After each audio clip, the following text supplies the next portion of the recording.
All right, hello everybody, coming at you with all my might. It is Smite. How you guys doing today?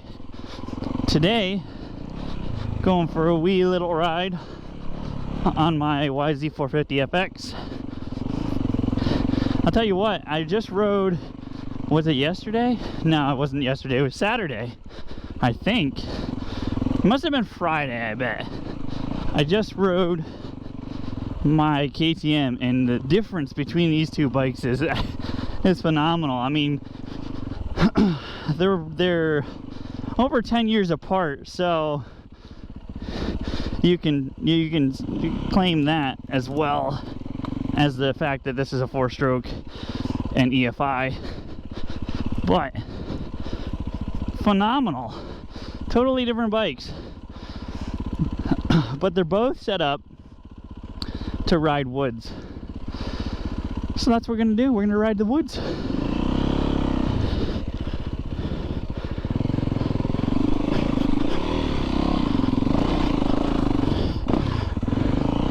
I'm not 100% used to the 4-stroke output, because my first bike was my first 4-wheeler was a 4-stroke, and that's it. I haven't owned a 4-stroke very long, besides my first 4-wheeler. That's the longest I've ever owned a 4-stroke. I guess the DRZ450, but those things are, it's not a dirt bike, you know. It's a big dual sport. So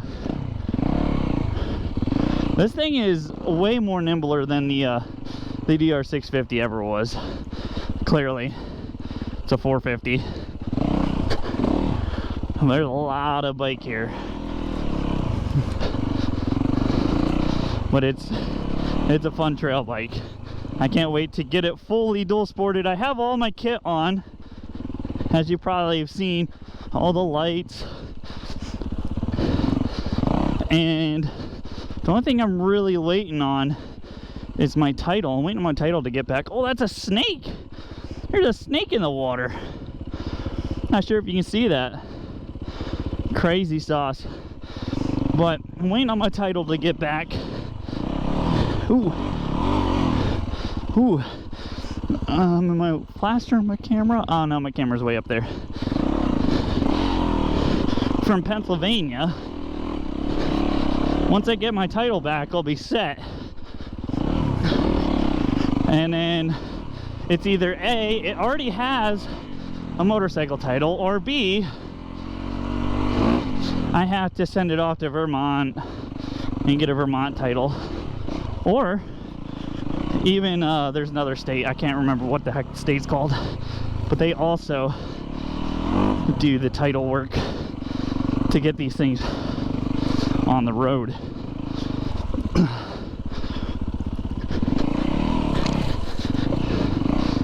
But I already have faced some people asking, why would you screw a bunch of junk onto a 100% race bike? And first of all, because I wanted to. Second of all, I'm pretty sure it's because most people, like, I come from KTMs. Every single KTM is a dual sport. Pretty much every single one. And it's like fairly uncommon for it not to be a dual sport. So I'm like, why not do the same thing to a Yamaha? I mean, it's a little bit harder because generally KTMs come with the motorcycle title. So that's what one big change. But I wanted the Yamaha, and so everything is a dual sport in my eyes. Everything can't, oh, and that was, I didn't do that right. Woohoo. I'm stuck on the tree here.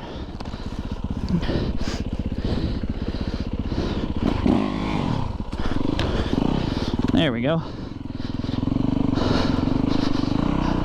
So instead of me converting into a dual sport, why didn't I just buy a pre-built dual sport? First of all, I have big plans for this bike, what I can't wait until I get more funds to get all built up for. But this bike puts out like 50 horsepower. One question was asked is, why didn't you just buy a DRZ? I had an LTZ400, which that is the same motor as the DRZ. And don't get me wrong, they're really great motors. I really enjoyed my four-wheeler. But they didn't put the, from my knowledge, they didn't put the EFI throttle bodies on the DRZ. Like, they're carbureted. I didn't want carbureted. I wanted EFI, you know, instant power, you know, starts up cold, warm, whatever. You hit the magic button and it starts because you got the proper fueling all the time. Oh, I guess that's what they call a flame out, or I'm just not used to riding this thing. Probably I'm not used to riding it because this is literally my, I think, my second ride on the bike. I've done more working on the bike than actually riding it, so it is to be expected. Do more riding on my 300 than I did to this bike, so. However, I wanted my stipulations for making a dual sport were EFI and liquid cooling. Well, that takes a lot of the bigger bikes off the market because they're not EFI. And of course, I'm coming off of my BMW F800 GS onto this thing. You know, this is going to be my replacement dual sport. So I wanted it lighter, which is not huge, hard to do, but I also wanted a 450 because I may have to hit some road. I understand, oh, the bike's not made for the road. I know. That's why I said I might have to hit some. I mean,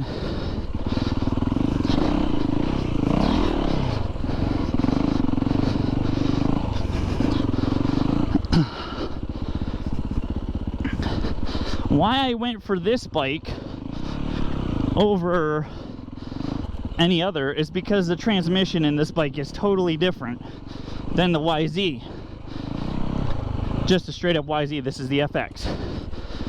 Now the YZ has a taller first gear and a shorter fifth gear compared to this. So this one has a smaller first gear and a taller fifth. The other parts of the transmission are darn near identical. So that's one purpose.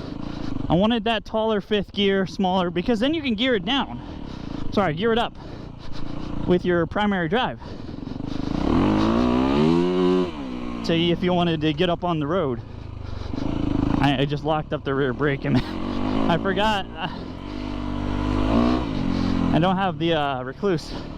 That's one thing I do probably want to put in this thing is a recluse. When I get some more funding, this thing just walks sideways. But it's all a process. But that's why I didn't choose a DRZ. And I already have a KTM. I really like the YZ platform. I wanted the aluminum frame. Did I just lose my camera? No, it's back there. I felt something and I'm like, what is that? Plus there's some modifications that I can only do to the YZ that I'm planning on doing in a later date, which should be pretty fun. I'm gonna try going backwards down that.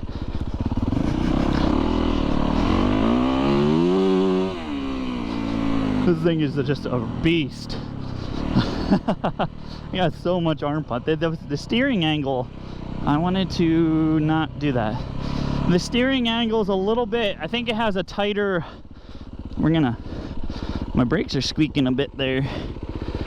It has a tighter steering angle than my KTM. Like, I think that the forks are raked differently.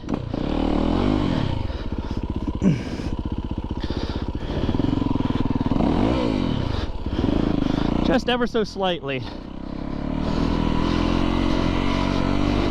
I think my bars are closer to me. Oh, that's where I wanted to go.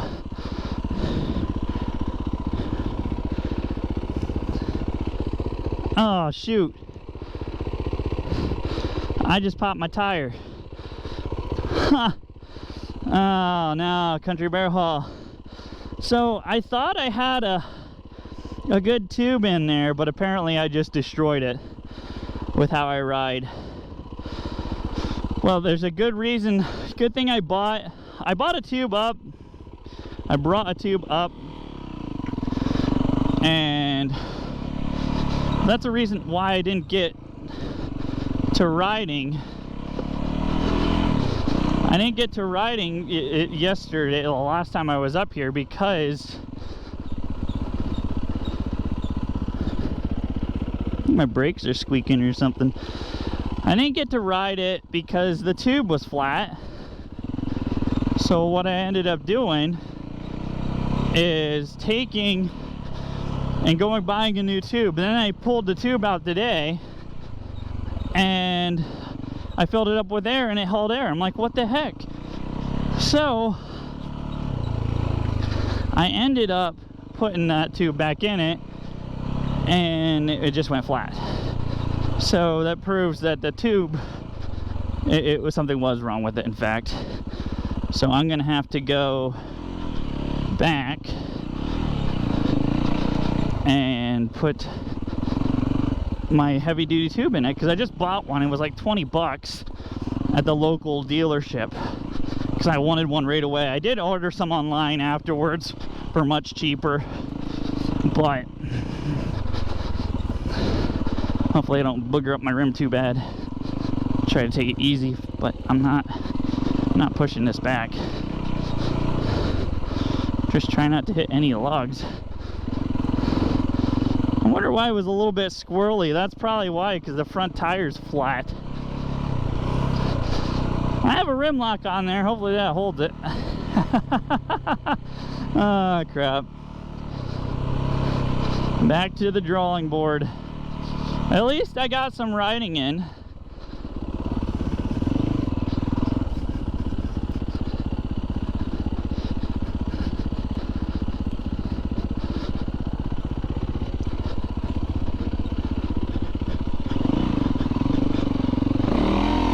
Alright, oh, I need to go this way. Well, that totally destroyed my train of thought, but so now I have to go back, slap a new tube into it. Good thing I knew what I'm doing, because this is like the 4th time I had the front end apart on this bike.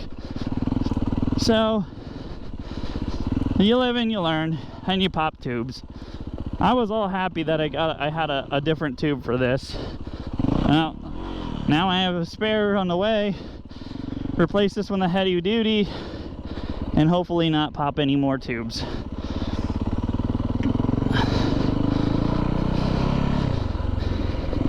There's a lot of sidewall on there, so let's hope we didn't mangle the rim. It's not like I was doing wheelies or anything, so. Dang nabbit. At least it got a horn. You're like, what does that have to do with anything? Well, nothing really, but well, there we have it. Now we got to replace that tube again. Oh, bonk.